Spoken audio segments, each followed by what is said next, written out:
obedecer de viver.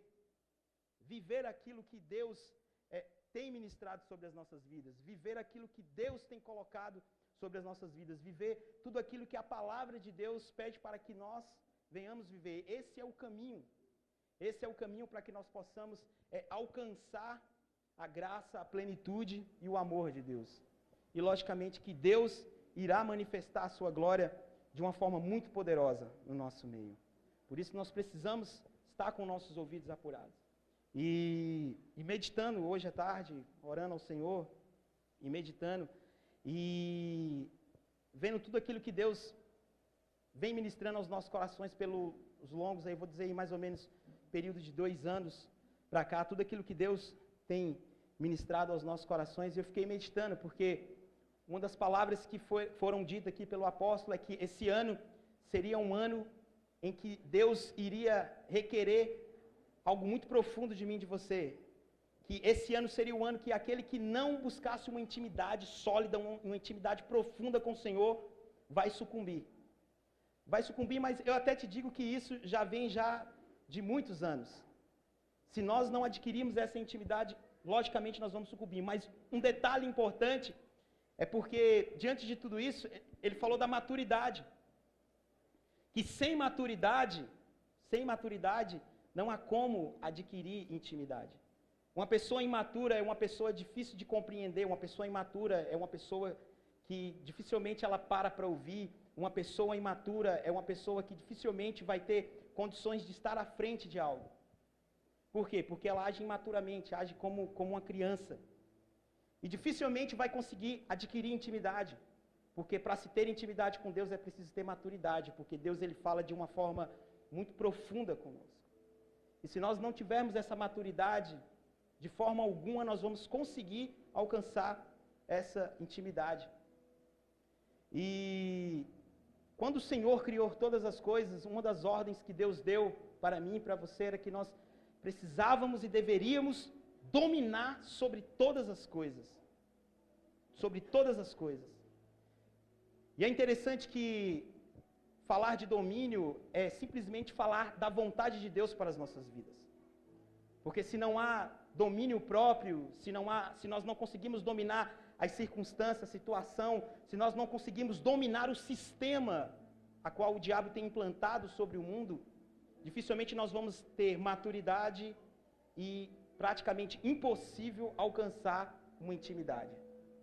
Porque a intimidade ela não passa só por uma questão de maturidade. Para você chegar na maturidade, você também tem que alcançar um nível de domínio próprio. De dominar os seus pensamentos, de dominar as suas atitudes, de dominar as suas palavras, de dominar o seu caminhar, de dominar as suas amizades. De dominar as suas amizades.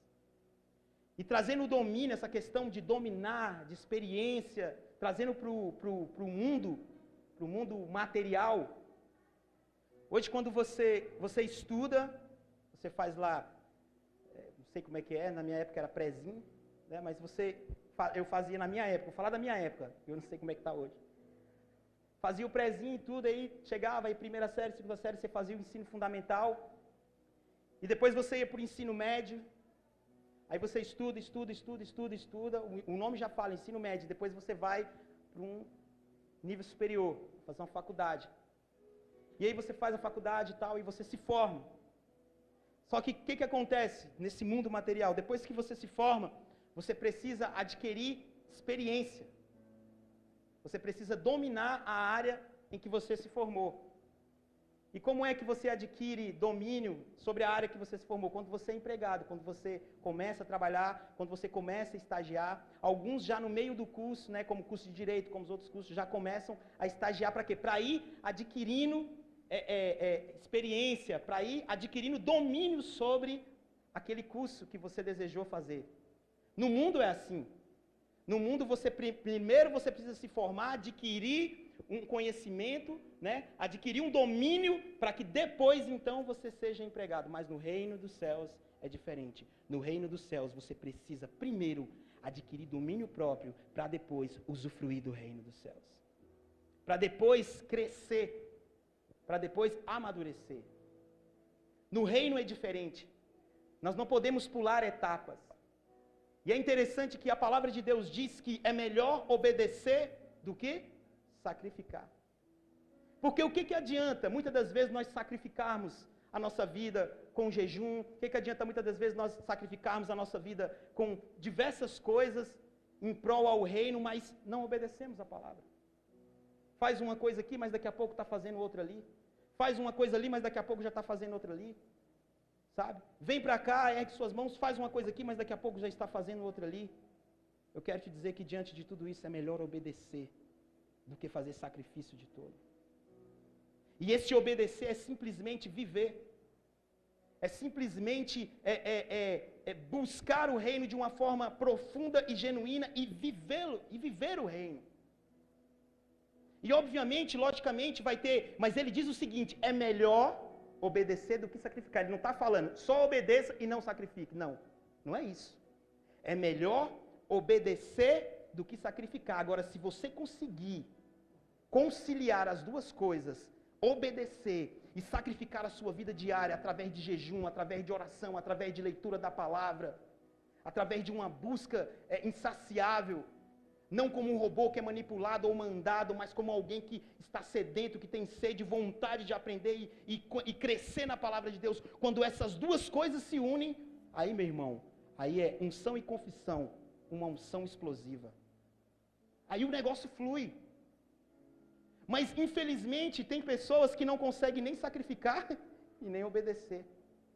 Mas tem outras que não sacrificam. Não é uma pessoa de jejuar, não é uma pessoa de fazer jejum, não é uma pessoa muito dessas coisas. Porém, é uma pessoa naquele estilozinho correto, obedece tudo direitinho. Mas eu quero te dizer que a salvação, ela é uma coisa. E a manifestação do reino é outra. Tem pessoas que vão adquirir só a sua salvação. Estão satisfeitos só com a sua salvação. Né? Obedece tudo direitinho, tá? Não faz isso, não faz aquilo. Pá. É quase que nem aquele menino rico. A única diferença é porque... Mas assim, não cresce, não desenvolve. Não desenvolve no reino. Não manifesta o reino. Não há uma manifestação do reino através da sua vida. Não há uma manifestação das coisas do reino através da sua vida. E quando nós entendemos que é mediante o domínio próprio, o domínio das coisas que estão diariamente, diuturnamente batendo na nossa porta e dizendo, venha comigo, quando nós conseguimos dominar toda essa situação, todo esse sistema, quando nós conseguimos dominar a nossa mente, o nosso pensamento, o nosso corpo, aí então nós começamos a adquirir maturidade, nós começamos a entrar no nível de intimidade. E, consequentemente, nós começamos a externar isso de uma forma profunda e genuína. Deus não está à procura de papagaios. E como foi ministrado aqui, Deus quer algo de você que lhe custe. Deus não quer a sua oferta que não lhe custou nada. Deus não quer a sua vida aqui nas quintas, nos sábados e nos domingos, sendo que durante a semana, para estar aqui não lhe custou nada, não lhe custou 2 horas de oração, não lhe custou 3 horas de leitura da palavra, não lhe custou uma semana de jejum, não lhe custou, sabe, uma semana de obediência, de viver aquilo. Se estar aqui não lhe custou tudo isso, eu quero te dizer que as suas mãos levantadas, a sua adoração e suas palavras faladas, elas são em vão, porque Deus não recebe. Porque Deus não recebe. E nós aprendemos isso, Davi nos ensinou isso, o Espírito Santo ministrou isso sobre as nossas vidas. Não adianta nós queremos pegar carona na vida do irmão, não adianta nós queremos pegar carona na oferta do irmão. E eu estava até meditando lá em casa, e quantas pessoas nos já ofertaram celular? Quantas pessoas nos já ofertaram carro? Quantas pessoas nos já ofertaram até casa? Mas a pergunta do Espírito Santo é, o que isso lhe custou? Uma coisa é você comprar e ofertar, lhe custou algo. Outra coisa é você ganhar e ofertar achando que isso vai chegar ao Senhor. Araúnas chegou diante de Davi e disse a ele, você quer a minha eira? Eu te dou a minha eira. Pegue Davi, pegue a eira, pegue tudo que tem, pegue os bois, pegue os gados, pegue tudo e dê, oferte ao seu Senhor. E Davi, não. Eu não quero. Eu não quero nada de graça. Não darei nada ao meu Senhor que não me custar. Eu quero comprar. E hoje eu quero que você abra suas Bíblias no livro, vou ser bem breve. Gálatas. Carta de Gálatas, Paulo aos Gálatas. Capítulo 5. Verso de número 22. Gálatas, capítulo 5, verso de número 22. Nos diz assim a palavra do Senhor. Mas o fruto do Espírito é amor, alegria, paz, paciência, benignidade, bondade, fidelidade, humildade e autocontrole. Em algumas Bíblias está domínio próprio. Não existe nada na lei contra essas coisas. Amém? Pai, em nome de Jesus, nós precisamos da Tua palavra rema, da Tua palavra revelada. Nós não queremos nada do homem, Senhor. Nós entendemos que a letra sem a revelação do Teu Espírito, ela mata. Mas quando nós lemos o Logos acompanhado da Sua palavra rema, nós sabemos que isso vivifica, Senhor. Por isso nos ajuda a compreender e a entender a Tua palavra, Pai. Em nome do Senhor Jesus. Amém e amém.